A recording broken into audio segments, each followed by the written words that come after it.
Well, good evening, folks. This is the voice not on your screen, Rebecca Tweed. Happy to be here hosting you this evening, hosting our three fine gentlemen legislators who will be speaking with us. We'll give it just about 30 seconds for a few more folks to join that have registered this evening, and then we'll go ahead and get started. And happy St. Patrick's Day for those who celebrate that, and appreciate you giving us an hour of your party time to be part of this conversation this evening.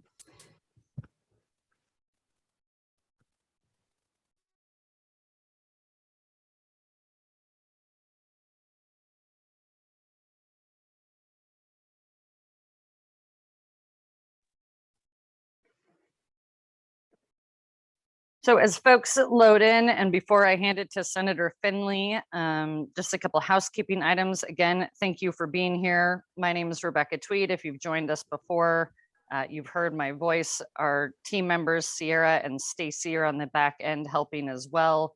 Appreciate you coming. I think this is our 24th virtual town hall we've hosted in the last 2 years. So we have connected with over 5,000 Oregonians at this point through these. It's really exciting and great to have you.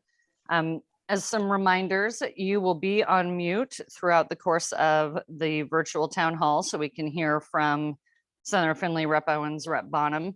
There are a few ways you can ask questions. Our preferred way is using the Q&A, which is down at the bottom of your screen. Our second favorite way is if you use the raise hand feature. Somebody has already done that. Carrie's already raised her hand to ask a question. We'll click on you and you will be able to ask your question live when we get to that period of the town hall. And of course, if those are unavailable to you or you just need some help with something quick, please feel free to use the chat. We'll be communicating with you in that.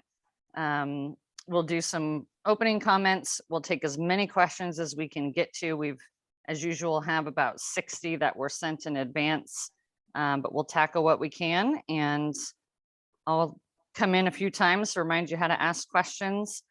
Thanks for being here. We'll go ahead and get started with Senator Findley. Excuse me. Thank you. Thank you, Rebecca. First of all, I'd like to thank Rebecca and Stacy and Sierra for facilitating, orchestrating, and making sure the little gremlins work properly and we're all legible, viewable, and we catch all of your comments appropriately.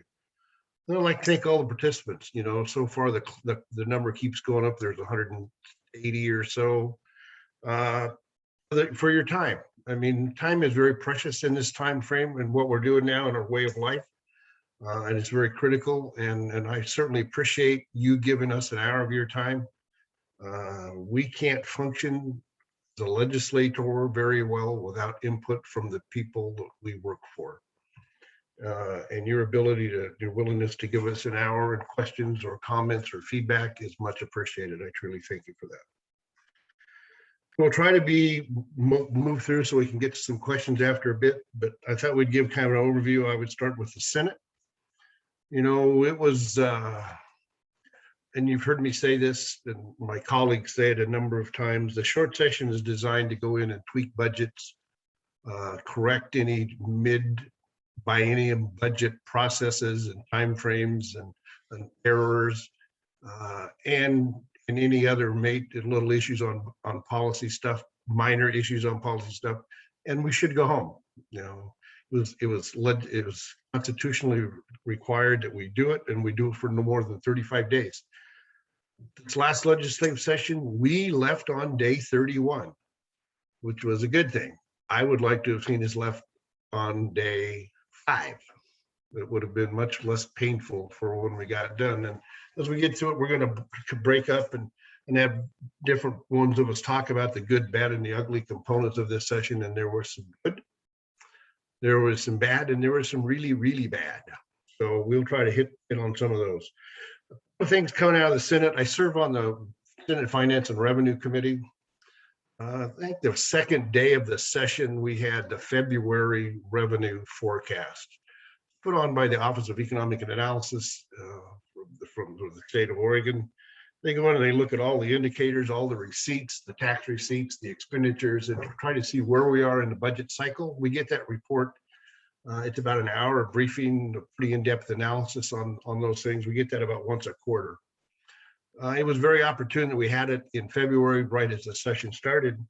And not a direct quote from the state economist, but we are awash in money. And into the tune that, this tax cycle that we're currently in, tax return cycle from the last biennium, we're returning 1.6 billion with the B dollars in the kicker. It appears that, it's 1.9 this biennium. The next biennium, the way the forecasts look, it'll be 1.6 billion. It tells me that we're collecting way too much money. The receipts are up on every angle. We're going into a suffering, but we're still raising their taxes. So it's a terrible thing. So as we go through, we've tried several different efforts to reduce some taxes. This legislative session, I was successful in one small area. I believe it's an impactful area, but and that's in prescription drugs. We're able to exempt small community pharmacies. That's pharmacies, not big chain pharmacies. It's pharmacies in communities. These pharmacies are not chain organizations. They have to have less than 9 branches, but exempts those pharmacies from the cat tax for retail pharmaceutical prescriptions. And you can say, why is that a big deal? Because the cat tax is only 0.056%, and my prescription only cost me $5. Well, in all honesty, the cat tax is based on gross sales, and that pharmacy may have paid $500 for that prescription, that it gets reimbursed $495. So it's a huge deal, and it's some of the reason that Weimar closed their pharmacies in Oregon was because of the cat tax. There's such a narrow margin on those prescriptions, and there is no ability for the pharmacy to capture the cat taxes from the consumer.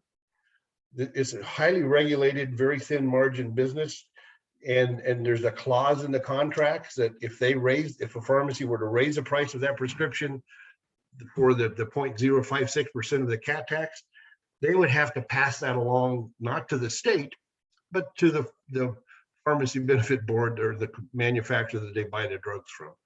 There's a lot of work that needs to be done on it, but we were able to exempt that. Hopefully we can keep small rural pharmacies in business, and that's the whole key of what we're after.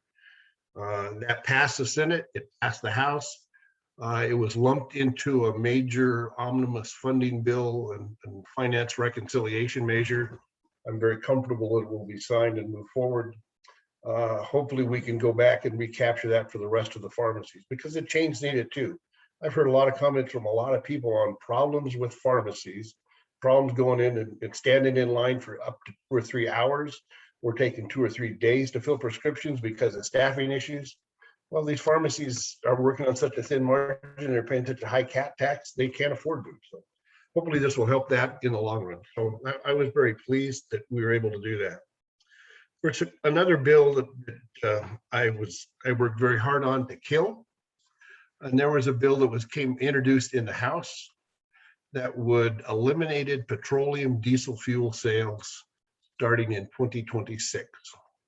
In the Portland area, the next year it would be on the west of the Cascades, and the following year it'd be statewide. With the goal of shifting the entire fleet or the entire diesel consumption to renewable diesel. And the manufacturers, I've met with diesel manufacturers who say renewable diesel is an incredible fuel. It burns cleaner, it burns better, it's easier on the engine, and it's a great thing. There are a couple of problems. Problem one, it's very expensive to do. And problem two, there's very little of it on the market. California has the market cornered. They, through their cap and trade and other programs, tax the heck out of folks, and they subsidize the fuel as it goes out to a tune of $1 or $2 a gallon. So there's not a volume we could go purchase. There's a couple of areas. I think the City of Eugene Public Works Department has a contract, and they were able to get some renewable diesel. On a statewide basis, the fuel suppliers tell me it's just not available.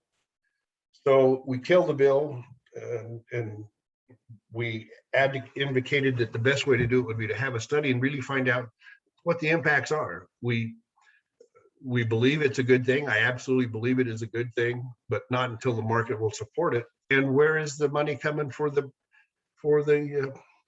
incentives for the consumer and the supplier to provide it? Those are all questions that we need to answer, and we don't have the answers for. So hopefully this will kill the process for now, but it's work that we need to work on for future sessions because it will be back.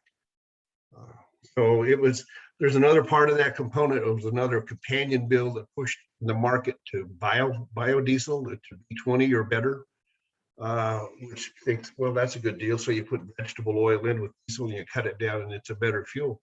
Actually, it's not a better fuel. We've had manufacturers come to us and say they would not warranty their engines for that. If you run biofuel in it, B20 or better. I asked several manufacturers on B20 on can you certify that it will not be B30, and they could not do that. The quality control is not there.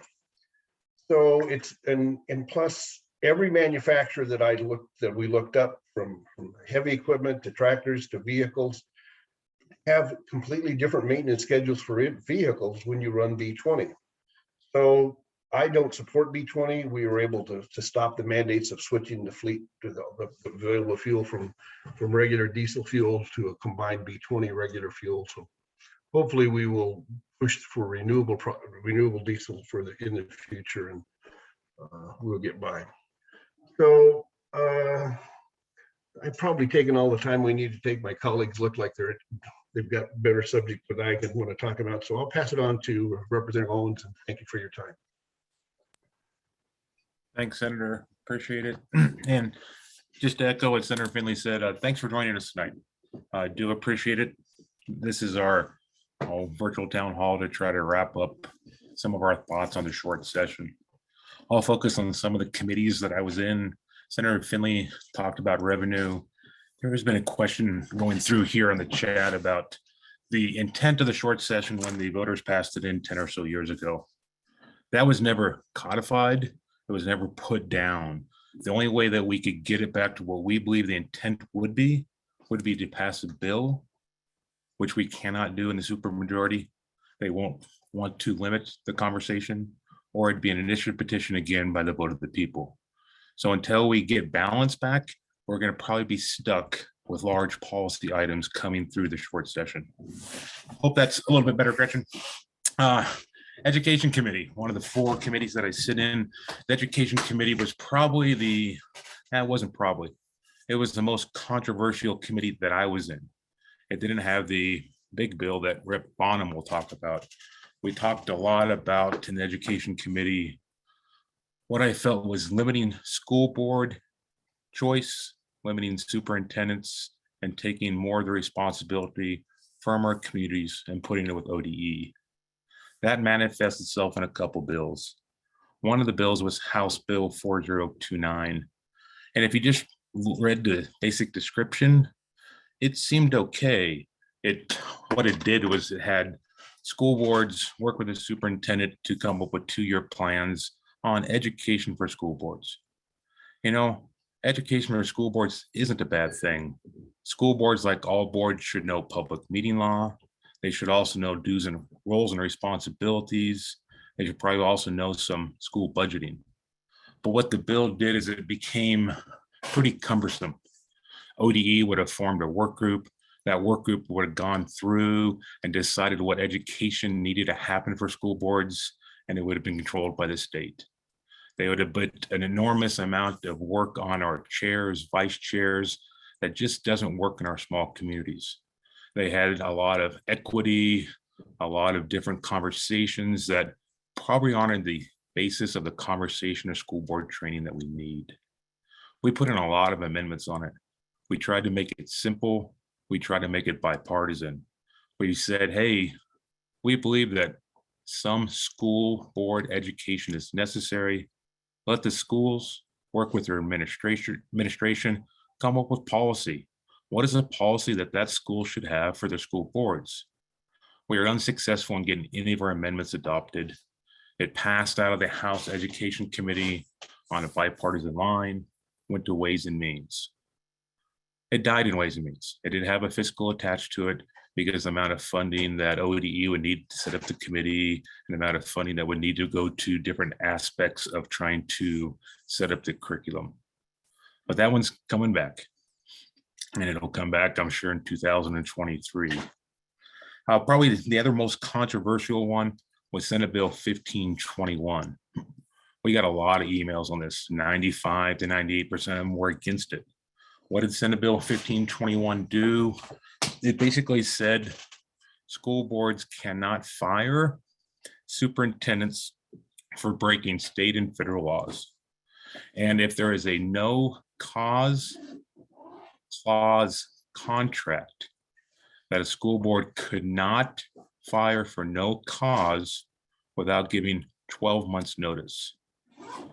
That I don't believe is correct. I don't believe part of both of those were good policy. The no cause clause contract, that can already be negotiated with school boards and superintendents at any time. Why is the state trying to be the collective bargaining agreement for the superintendent, which is the one employee that school boards have? Didn't agree with it. The other one that was even more troublesome was that you cannot fire superintendents for following state and federal laws. And if you just left it there, that's not too bad. Superintendents and schools can get themselves in liability issues if they decide to instruct a superintendent not to follow a state law. It puts the administration in a horrific spot. So by face value, maybe we can get there. But what the definition did is it state and federal laws, and then it said that was including directives, policy statements, guidance, rules, or regulations. So it added a lot of things that did not have the force of law. It made it out of the Senate side, made it to the Senate Education Committee, made it to the Senate floor. Because it didn't have a fiscal, it came over to the House side. It hit the House Education. We started looking at it, and Stacy, my chief of staff, and I started questioning why were those other things included, and should they be included if they did not have the force of law? We got a hold of legislative counsel that drafted the bill and asked, where did the definition come from? Because a lot of times they'll copy and paste from a former policy or a former bill. And where it came from was one of the short sessions that were trying to protect schools for liability for COVID. And that's why it had guidance. That's why it had rules. That's why it had things that did not have the force of law, because we're trying to protect schools from liability. When we said that's not appropriate for what you're trying to accomplish here, legislative council actually agreed with us. They gave us a definition of state and federal laws that had the force of laws, and it made the policy a lot better. So we put that in an amendment, and we also took out the no cause clause contract language. We proposed that to the committee. They didn't like the amendment. We did have legislative counsel come in and say the definition that was in the bill that passed the Senate was flawed. So they knew they had to change something. So that was good. I'll try to, this went on for several days, and short answer is we did get a little bit better definition, but they did try to and were able to make it more convoluted than even in the beginning. That bill went to the House floor. We had an amendment that did not get adopted. We did a minority report on that bill. We spent 2 to 3 hours debating that bill on the floor. We actually made a motion to send it back to committee, and I honestly thought we were going to get it sent back to committee. The whole time it was being talked about on the floor, we were working the other side and trying to come up with a compromise and convince them, why are you trying to take your authority from school boards? Why are you trying to have all the legislative educational bills that go through here that are sponsored by Oregon School Board Association go down party lines? Let's get a good policy out of this. We failed, and it passed, and it's sitting there now. We were close, but we were trying to negotiate, and they just wouldn't get far enough to us. The other short one that I'll bring up on the education bill was House Bill 4091. And I bring this one up because once again, if you read the basic description, it's try to provide curriculum for Native Hawaiians and Pacific Islanders. That's a good thing. We got curriculum for those that come from different countries, and we try to support them. And I generally support that. That bill was 13 pages long. You got into page 8 or 9, section 5 or section 6, and it started referencing ORS 32.9.847, and it started to put in terminology, the minority gender or sexual orientation curriculum. And that caused some red flags. This wasn't what the bill was described of, what was not the testimony on the bill. So you start looking at why are they changing that ORS and what does that ORS mean? Well, that ORS was established after the long session on LGBTQ curriculum that was supported through the Senate, went to Ways and Means and passed. I voted against it, and I believe my 2 colleagues did too when we looked at it. But why that passed so quickly in the long session is it didn't have the funding to set up the curriculum. So they waited to this session to try to take a back door to get the funding. Unless you dig into and look at all those ORSs that are bold, you would miss that. We caught it, we complained about it, we worked with it, and it went to Ways and Means and it died. It was a real lesson for me. You really have to dig in. A shall, a way, a must, a might, or just an ORS reference is sometimes some back doors into different things. Water Committee, not much went in the Water Committee. Ag, Land Use, and Water, pretty quiet. We passed a lot of policy, funded a lot of things last year, and Chair Helm and I working together said, hey, probably don't need a whole lot this year, and we didn't. The only one that we worked through was 4061. It was a cannabis water bill. It started pretty big. We pared it down to where it won't have any unintended consequences for ag, but maybe gives the Water Resource Department an extra tool to help with that horrific situation that's happening in Southwest Oregon with the cartels and the illegal drugs. That was the only real water bill we had. Energy environment, honestly, was pretty benign.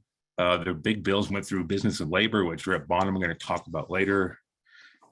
Funding, we were successful in the capital construction request for House District 60. We got every fairground 2 million. We got some other projects for the counties. So that was a good thing. If they're going to spend the money, which they are, we're going to try to get some for House District 60. And we were successful for that. So I'm almost about to ramble on as long as Senator Findley did. So I'm going to pass it over to Rep. Bonham. So Senator Findley still beats me. Daniel. Thank you both. It is funny though, 4.5 years later of being a legislator, and sometimes I forget the inside jargon we use, and maybe if it's okay, I'm going to take a step back to kind of a 30,000 foot view of what the short session is. So we go to the short session, we have 35 days constitutionally. The origin of the short session was that we would have annual sessions, one to have a long session like we normally would, but now we would constitutionally give that a start and an end date. And when doing that, lawmakers at the time thought it was a good idea to ask the voters if they could have a session in the even year as well to correct any budget items that may need to be adjusted, any unintended consequences from bills that were put forward, but to give kind of a second chance to correct small tweaks within the budget and within policy things that were passed in the long session. But because we were capping the long session on the number of days, it used to go until they sine died. It used to just go until the group and the body decided that the business was done and they called it a year. But when they went to annual sessions, they constitutionally limited the time that we could be there. Likewise, in the short session, we're all limited by the amount of bills that we can introduce. So we could all introduce 2 bills a piece. So when I tell you that I was chief sponsor of 3, it's because I chief sponsored a bill that was somebody else's bill. I just happened to sign on because I wanted to help advocate for it. And so when you see that I was on a bill for Ezra's Law, independent redistricting, and then the veterans dental bill that Rep Hayden and I pushed through, that's why I'm on 3. But the session starts, it's a furious pace. I think we had four meetings. So each meeting being a couple hours, we had about 8 hours to discuss all the bills that we're going to go through in the Business and Labor Committee. And we had a significant chunk of policy considerations to weigh and debate and hear testimony on. It was an interesting session in that the seismic reinforcement done to the building was currently putting our hearing rooms under construction. So we were still participating in this forum for committee hearings, which I have to be honest with you, this is a terrible forum. I can't wait. And I know these two gentlemen feel the same way, to get back out and actually do live town halls. We'll come to the coffee shops. We're going to start doing those again. I know in our neck of the woods, we're going to start doing those real soon. Get out and actually connect with people. But the Capitol is the same. It works so much better when people are there. So the building looked in general like it was closed. If you would have walked up to the building from the outside, you would have thought that it was closed because of the construction. Both the front door and the back door were in a construction. So we had this process where it's 35 days. You have these limited hearings to weigh large considerations like the cannabis situation in Southern Oregon. Jackson and Josephine County right now have rampant cartel activity, a lot of unlawful grows with respect to not only cannabis, but people that are pretending to grow industrial hemp that are actually growing cannabis and selling it on the black market. So lots of concerns that were coming before our economic development and our economic prosperity and recovery committee. They renamed it, I forgot. And then of course, the largest item that I've been working on for a little over a year was ag overtime. So the concept currently federally is that because of the seasonal nature of agricultural work, because of the commodity pricing that takes place, that, you know, if in my business, if my labor cost goes up, I simply just charge more for my service. If the cost of steel goes up, the cost of my wood stove goes up. If the cost of fiberglass goes up, my swimming pools are more expensive, and I get to pass that cost on. In agriculture, you put all your inputs into the ground, you pay for your labor, you harvest, you get your products, and you may find out sometimes a year from now how much you actually get paid for what you produced. And so because of the nature of the industry, the federal government in its wisdom had decided that we weren't going to require overtime for that type of work. The seasonal nature is a big component. I know for a fact, you know, I'm sitting here across the street from a cherry orchard, and when they come in to harvest those cherries, they've got a small window to get those cherries off the tree. I think the entire harvest maybe goes for 8 or 9 weeks, depending on what all varieties you have, depending on your elevation. You bring in a crew of people to do a significant amount of work in a very short amount of time. And to think that that could be accomplished in a 9 to 5 day is just unreasonable. And so advocates came forward last session and wanted to put forward an ag overtime bill.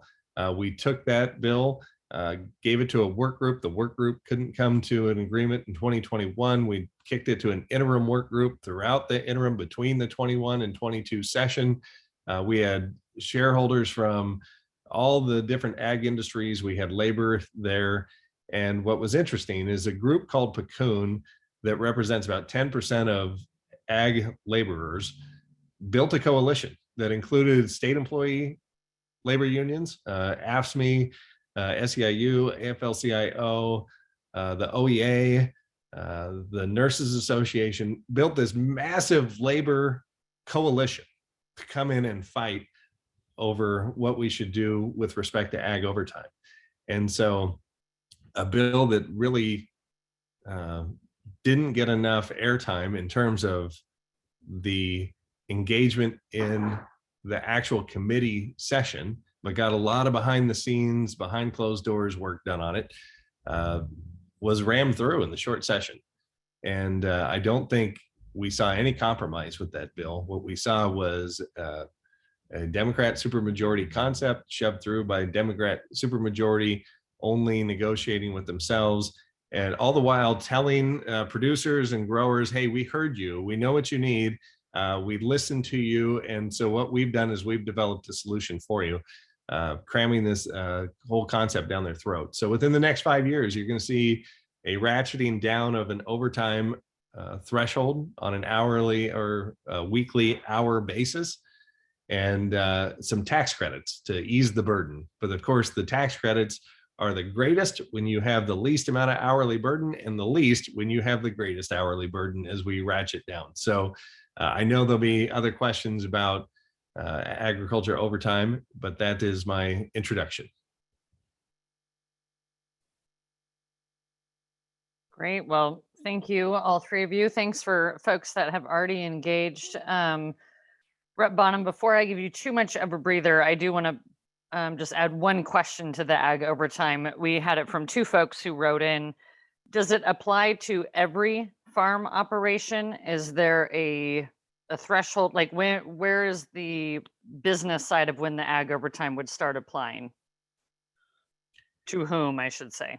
Yeah, and so it's going to be, there are some exemptions for ranch work, livestock work, folks that use salaries instead of hourly wages are somewhat exempt, but the threshold starts in 2023, 2024. The threshold goes to 55 hours, and then after that, it ratchets down over the next 2 years to 48 hours, and then ultimately in the fifth year, 2027, it gets down to 40 hours. And then with that, depending on the size of your operation, there's a correlating tax incentive. But if you're growing probably anything out of the ground, this applies to you. It really is just livestock and dairy that have the exemptions. Great. Well, thank you. And thank you, Matt from North Powder, who had kind of introduced that in the emails earlier. Senator Findley, a question for you. Who voted against the tax exemptions for the pharmacies you've mentioned? And for the rural pharmacies that are exempt, what constitutes a small rural pharmacy? Where's the classification for that? Is the amount of revenue? Is it the size of the town? Can you share that a little more on that? Can. Thanks for the question. First is what constitutes a small rural pharmacy, and it's not the size of the town. It's not the size of. It's not a volume issue. It is if it is a definition of a community pharmacy for this purpose is if it is a pharmacy that is not affiliated with a chain of pharmacies of over 9, you can have up to 9 stores under common ownership. It's considered a community pharmacy. If it's a large scale, larger than 9 franchisees, it is considered a large pharmacy and not eligible for the exemption. The second question is who voted against it? You know, my original bill was not acceptable because it did not have the community pharmacy. So the compromise for me was to stuff it into an omnibus bill and to put the community pharmacy definition in it. It's Senate Bill 1524, and it's posted on OLS who voted for and who voted against it. It passed with a fairly large majority because it was an omnibus bill has several sections, and there were strong supporters for the entire bill. It was not a bright shiny light on I think it was the -11 amendment, which included the definition of small rural pharmacies and the exemption for that. Great, thank you. And thank you, Ramona from Terrebonne, for that question. Mark, I'm going to give one to you from our pre-submitted questions, and then we'll jump into the hands raised. A question from Mike for you, Rep. Owens. What opportunities are there to expand renewable energy in Eastern Oregon? And were any of those bills discussed, or were there any bills discussed during legislative session towards that? Thanks, Rebecca. Thanks for the question. He said pre-submitted, maybe I need to check my emails more. So there wasn't a whole lot of conversation on renewable bills or renewable energy for Eastern Oregon this session. There was a legislative fix, I believe it was House Bill 4059, that Senator Findley and I engaged in quite a bit. It was trying to change the definition of small scale that was negotiated in 2021 from 10 megawatts down to 2. It went through the House. A lot of us voted no, but stuff on record. Senator Findley got it changed with an amendment on the Senate side. The conversation that will help, I think, Eastern Oregon on renewable energies was actually passed as part of House Bill 2021 in the long session. And it was the $50 million that came in for small scalable community renewable projects. That's a lot. There was a work group set up to try to work through that. I am on that work group. We've had one meeting, going to look at other meetings. That is a potential to try to figure out that small scale. The other opportunity I think that we really need to look at is, one is our limiting factors in Eastern Oregon is transmission capacity. So if we're not going to be able to send the solar out and it takes so long to get high capacity lines put in, we're going to need to look at more of the community solar projects that can be put on the other side of the grid that we can use locally, or we can use locally to put on the grid so others can use.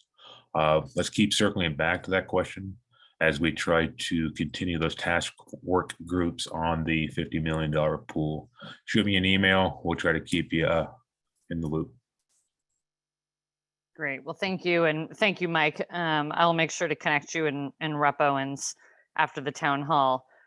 All right, Carrie, you have had your hand raised since we jumped on. So let's go to your question. I'm going to push allow to talk, and you just need to manually unmute yourself. Thanks for being here, if you're still here.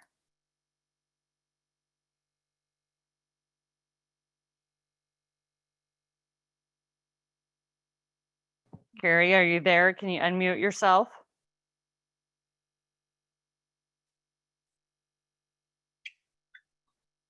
All right, well, we will come back to that. Gary, you have had your hand up as well. Good to have you here, and I will do the same. Just unmute yourself in a moment. You should be ready to go. Yeah, I'm Gary Harris from Jefferson County. Senator Hansel and Greg Smith are now my representatives, but I love you guys. My question was based on, I'm really upset with the growth of government and the amount of money that's coming out. Somebody needs to put out, and I'd like to be able to access the budgetary spending we've done over the last 10 budgets and how it grows every biennium, and the amount of new taxes that Salem creates in each of those bienniums to just show the growth in government. My other question has to do with how much we would have had to spend to pay the $500 a day for the senators to walk, and why didn't they walk? Was it the $100 million bribe? So kind of explain why we didn't walk and stop overtime.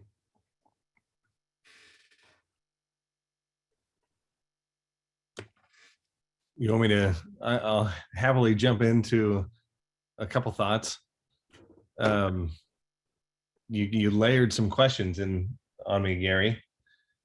But first and foremost, I will address redistricting, which was quite a partisan process. I was on that committee, and I can tell you that in maps that I drew, you would still be in my district, and still in Senator Findley's district. But beyond that, going to the budget growth, if you look 20 years ago, the state of Oregon's budget was $40 billion per biennium. Our budget today is $112.789 billion.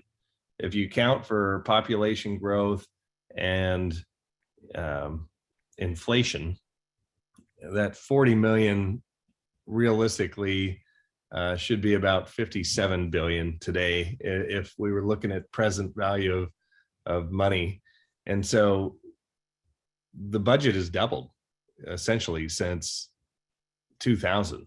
And I think the question that I ask most people when they think about doubling the budget is, do you feel like you've got twice as much investment back from the state? Do you see the state doing twice as many things that quite frankly you care about first and foremost? Like maybe they're doing things, but is it something that you as a taxpayer want them to do? And so I'll happily send you, because I've been fascinated by this trend as well. And I've got some literature that I'll email to you so that you can just look straight at it, some charts and some pie charts of where the money was spent and how it's grown and where we're spending money and how that's changed over the last 20 years. But the final question about, if I'm getting these in order or if I miss one, please just let me know. But the final question was about, whether or not we could walk and why we would walk and whether or not the fines had anything to do with it, whether or not there was a bribe. I'll start with the bribe, because I think this is probably where there's just an absolute marketing play by our good friend, Speaker Dan Rayfield. They came out with this narrative that somehow he was giving $100 million to rural Oregon. Every session, capital funds are dispersed. Every session, representatives and senators have the opportunity to come in and ask for projects within their districts to be funded. And again, I think you heard Rep. Owens earlier talk about getting some money for some fairgrounds. I'll tell you, I missed the bus this year. The word that was given to me was, if it didn't have to do with childcare or water, don't ask. And so, when you look around the map and you say, well, wait a second, Jefferson County didn't get any fairgrounds money. It's my fault. Like I'm the one to blame, because I didn't know we were asking for fairgrounds money. Had I known, you absolutely would have been on the list. I mean, I had to eat crow with Commissioner Similink because he's a good friend of mine. And I was literally told that we had parameters on what we were asking. And so the money I asked for, to be honest, was to come down and for the governor to put her money where her mouth was on her promise to us that last year's investment in drought relief was a down payment. And so I asked for more money for Jefferson County farmers is what I asked for. I asked for North Unit Irrigation District to get some money. The other thing I need up here in the north part of my district is that Hood River Bridge needs investment. That Hood River Bridge is seismically deficient. It is at its engineering capacity. Every year they have to reduce the load of capacity that trucks can, weight limits on trucks that can pass over the top of it. And so that was part of the consideration as well for me to ask for financially, but to suggest that in any way, shape, or form, the requests that we had were modified because all of a sudden there was this 100 million out there. That 100 million was going to be spent on Republican projects no matter what. Normally the capital, let's just say it's $600 million that's going to be spent on capital projects. A third of that's going to go to the minority party. Historically, right? 25 to 33% is going to be spent on the minority party. If you look at total capital funds this year, the minority party, which is us Republicans, we didn't get any more this year than we did in any previous year as a percentage of the total capital fund expenditure. So I hope that explanation allows you to just dismiss outright that somehow any one of us were bought and paid for in a capital investment basis. Findley, you got your hand up? Sorry. Am I rambling too much? No, you're not, Daniel. And thank you. But I want to respond to the other part of the question, because he said, why did the Senate walk? Did we not have the bribe to pay the $500 fine? First of all, there is no $500 fine in the Senate. Second of all, I was elected to stand and fight, not run and hide. And while I think this was a terrible bill, and I spoke against this bill completely, I stood and fought, and I believe that that's my job to do. When I walked out 3 years ago under cap and trade, it was because the majority party changed the rules and fixed the vote. Not because I liked the bill or didn't like the bill. I hated the bill. but they fixed the vote to make it pass. That did not occur. The rules were followed. The supermajority has a problem, has the authority and the process to move bills through, and they did. We had our chance to have discussions on it, and we did. It was passed by the supermajority. The way to stop the supermajority from passing these bills and doing these things is to change the numbers of the legislature. And that's what we're trying to do. And I believe all along that I would rather stand and fight. That's what I was elected to do than go run and hide someplace. So, and that, I guess so, but the bought and sell component really concerns me, or the bribe comment, because as Representative Bonham said, it doesn't become further from the truth. We had, the state of Oregon got $2.8 billion from the CARES Act distributed over many different avenues. So the presiding officer said, what we're going to do is that we're going to distribute this money, $240 million of it, throughout the state at the legislators' request. So the legislators are required to go to their constituents and their districts that they represent and compile a list to have projects that are funded, to be funded by. And the criteria, there's 5 or 6 criteria established in it. And the spread was each House district got $2 million, each Senate district got $4 million. And you're looking at 3 people on your screen that work together on our list to compile them. Most all districts did that. Most all representatives worked with their senators, and we compiled a list, a joint list, as best we could at the time. It was absolutely not a bribe. I did not pocket 5 cents of any of that money. All the money didn't go to a specific county or a specific project. There were specific things in there. It was an attempt by the presiding officers to distribute the money as described in the criteria for the CARES Act funding, is the easiest and most expeditious way possible, because there were strings attached to that money that it must be spent in a certain time frame. And if we went through the normal capital construction and other projects, it may not make it in time. So that's why they chose that. I, as a senator, did not receive 5 cents out of that. So, and there was no bribe. I didn't get any favors out of it. I didn't get any legislation passed. I didn't have to vote yes on anything that I didn't like. So that's my story, and I'm sticking to it. I hope that answers your question, Gary, and thanks for the question. Well, I appreciate that. And I do think that's helpful. We know in the last couple of years, there's been funding and stimulus and budgets and lots of discussions around numbers, through COVID and other things. And I know it's a sensitive topic. We've had a lot of questions about funding in various ways. But we've had a few others too. So I'm going to turn us towards some other conversations now. We have a question from Kelly in Klamath Falls. I think Rep. Owens, this is best for you to tackle. Obviously, the state is experiencing historical drought, significant drought. You do a lot of work on water. You've done that before you worked in the legislature. It's a complicated topic. Are there any ways that you can share with this group? What are the conversations around water? What's being worked on to help solve this issue? How can you help us? The question is, what do we do about water in Oregon? And you don't have 5 hours to talk about it. How do we answer that question tonight? I don't get 5 hours. I mean, I'm here, but. Okay. Right. No, thanks for the question. Yeah, we're, many will say we're an 800 to 1200 year historic drought. Senator Findley and I were down in Lake County, Lake Ebert, in that watershed, and walking through there, there's just not water. It's going to be a horrific year for ranchers and farmers and our domestic wells in the rural communities. We're in for another train wreck. Train wrecks happen in climate from time to time, and we are in a more water constrained environment than we ever have been, and we need to figure it out. A couple basic principles.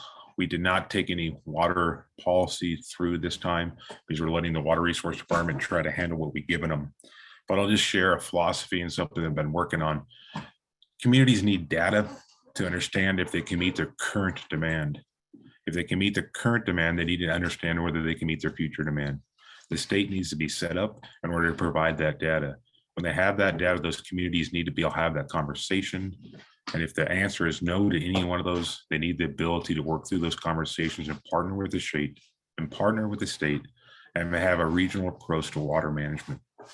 That's one of the first goals that I've been on and will continue to be on for quite a while. The second one is putting water to beneficial use has been a great thing. It's what spurred rural communities and growth, and that is good. In the state now, we're almost all the way appropriated. In parts of the state, we're over appropriated.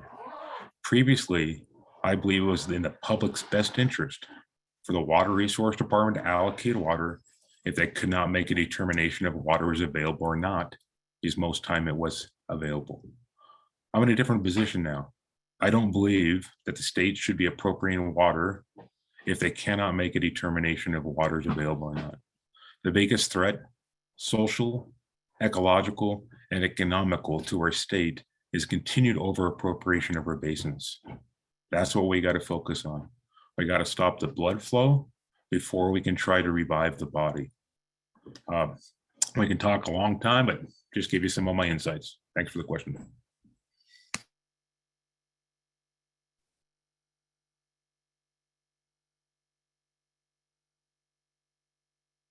Great. Well, thank you. A question for you, Senator Findley, and then I think I've got an exciting one for Rep. Bonham to close us out with this evening. But Senator Findley, you had introduced some legislation on local tax options for marijuana. We had a question from Leslie earlier and a few others who wrote in a couple chats on it tonight. Can you give an update on what that was, what the bill was, and then what the result of it is? Yes, I can. And Leslie, thank you for the question. Senate Bill 1506 was a bill that would allow local communities that, through the vote of the people, to increase their tax on marijuana from up to 10%. Currently at 3%. The bill passed, it languished in the Senate, then we got it passed out of the Senate, went to it languished in the Senate, and I got it out of committee, but it languished on the desk of the Senate president. And so I worked with the House. The House indicated that they would be willing to work the bill as an amendment to a different bill so we could get it passed.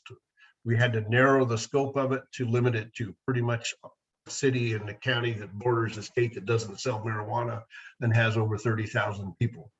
So we did an amendment to do that, and we put it in a House bill, and it passed. It was ready to pass out of the House when the Senate presiding officer's office and the Senate majority leader indicated that they would not support the bill and they would not allow the bill to move back to the House, back to the Senate with that clause in there.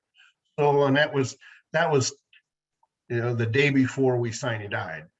So there was no other opportunity to work the bill, and it died. I have every intention to work with my colleagues and reintroduce the bill for the next legislative session, and try to work out any reasons why it didn't pass last time. The impacts of that industry to some communities is absolutely significant. I enjoyed broad support from the League of Oregon Cities, the Association of Oregon Counties, several others, passage of the bill in its original intent, and I plan on doing the same thing. And it is not a requirement. Does not affect the state revenues at all. If the local community, if a local community feels they have a need and they have an issue, then they can have their voters make that decision. Nobody else can make it but the local voters. So and I will keep trying.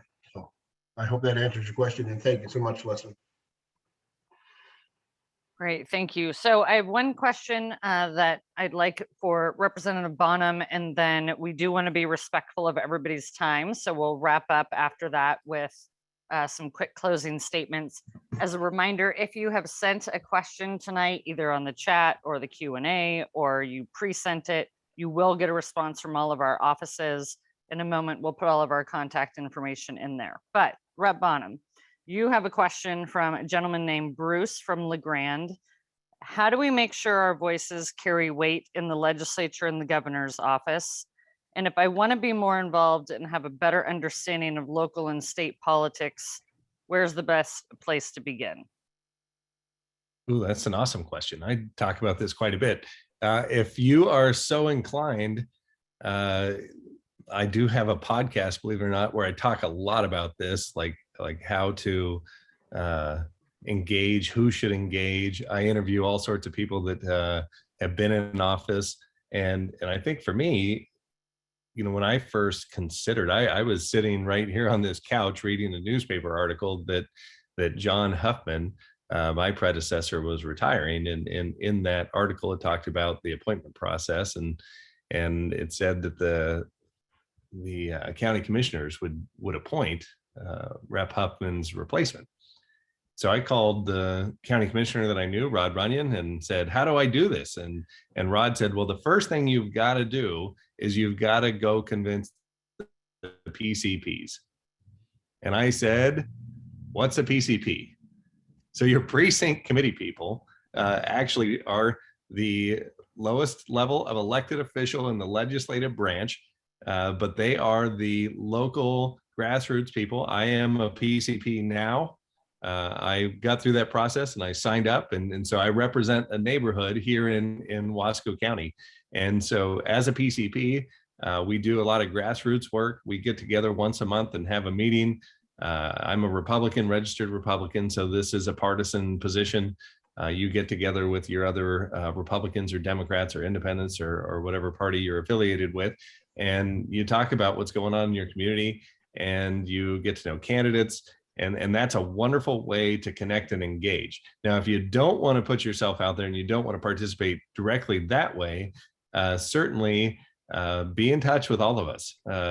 Elected officials are only as informed as people engage with them. I can go and decide that I want to learn a topic, and I can, you know, take a deep dive into a given policy thought or policy idea. But if you have something that you think will solve a problem in society, you should certainly reach out to us. And all it takes to draft a bill is to state a problem and propose a solution. That's where we start legislating from. So you identify a problem in society, let us know what it is. And if you have a thought as to how to solve it, even better, now we can start moving towards potentially drafting a bill. So some simple ways to get involved, simple ways to engage. Certainly, if you're here on this call, you've taken the step to talk to us directly, which is awesome. And then beyond that, maybe consider running for office someday.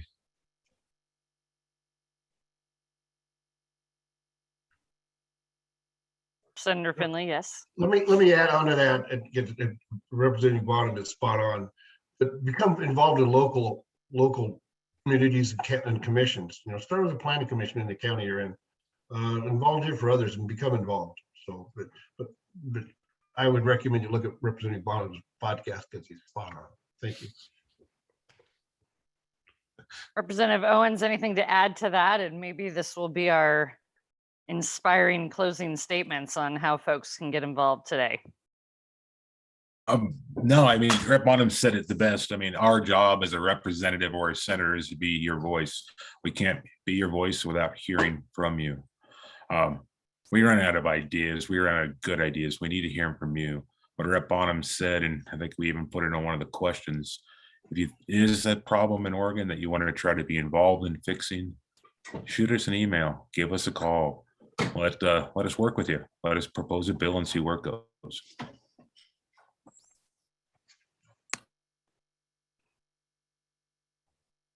Great. Well, I want to thank everybody again. I think, does anybody have closing comments they'd like to say as we wrap up tonight? I'll give it a quick shot. I'd like to thank my colleagues. I thank Rebecca and Sierra and Stacy and everyone for your time. This has been, you know, we always think we have a scheduled appropriate amount of time, but we never do. But thank you everyone for your time, your questions, and please stay involved in the process. There's lots of ways to do it. Go look at Representing Bonham's podcast. He'll give you all the pointers to how to get there.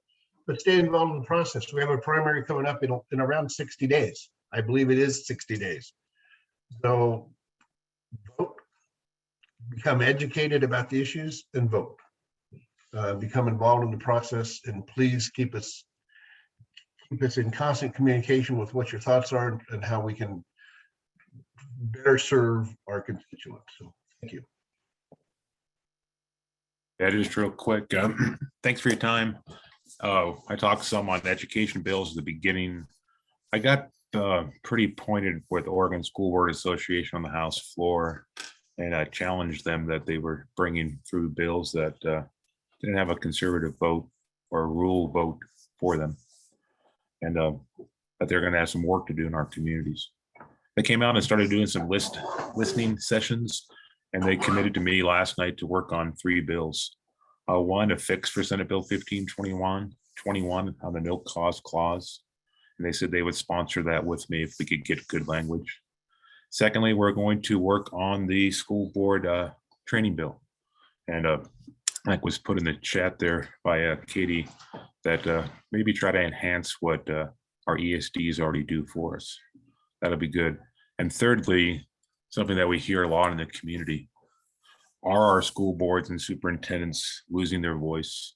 One of the biggest concerns is some of the curriculum that is taught in our schools. Not the standard and graduation needs to occur. You got to have math, you got to have English, you got to have science. But some of the curriculum that's coming down that some of us don't feel is appropriate for our young children to be indoctrinated with. And how can we make sure school boards still have that ability to work on curriculum choices? And OSBA said they would work with me on that. So by the next session, we're going to have a bill that tries to codify that the ultimate authority on the type of curriculum that needs to be taught in our schools is decided by our school boards. And that is empowering our local communities that way. So we challenged them on the floor, and they're stepping up, and we'll keep you in loop on how they do. Thank you for your time. So my 3 bills that I put forward, Ezra's Law is a bill that would modify sentencing for criminal activity where the result is a victim left with permanent disability, permanent cognitive disability, loss of a limb, loss of sight, loss of hearing. And so that bill I've been working on for 4 years is going to a work group. I've got Representative Jason Krupp. He is from the Bend area, House District 54, has agreed to co-chair a work group with me. And so we're going to work on that bill in the interim. And I think we're going to come back with a solution that's going to have some bipartisan support that we can hopefully get through. The other bill, redistricting, I will bring back again and again and again until we get an independent redistricting commission. It is the right thing to do. It should be nationwide. We need to get partisan politicians out of choosing who their voters are. It's a terrible, disgusting process. It's the worst of the sausage making that I've seen since I've been in office. And then finally, the last bill that I worked on was Cedric Hayden. Cedric Hayden's an absolute champion of this bill, but worked with him on it. Super proud of 4095. It was a bill that it's the first time in the nation that a state has stepped up and filled this gap between income level where veterans are left behind with dental care. So if you're below 166% of average median income, you're covered by the state, regardless of whether or not you're a veteran. But between 166 and 400% of income level, there is no dental coverage. The federal government doesn't provide it, and states don't cover it. And so many of our veterans need dental coverage.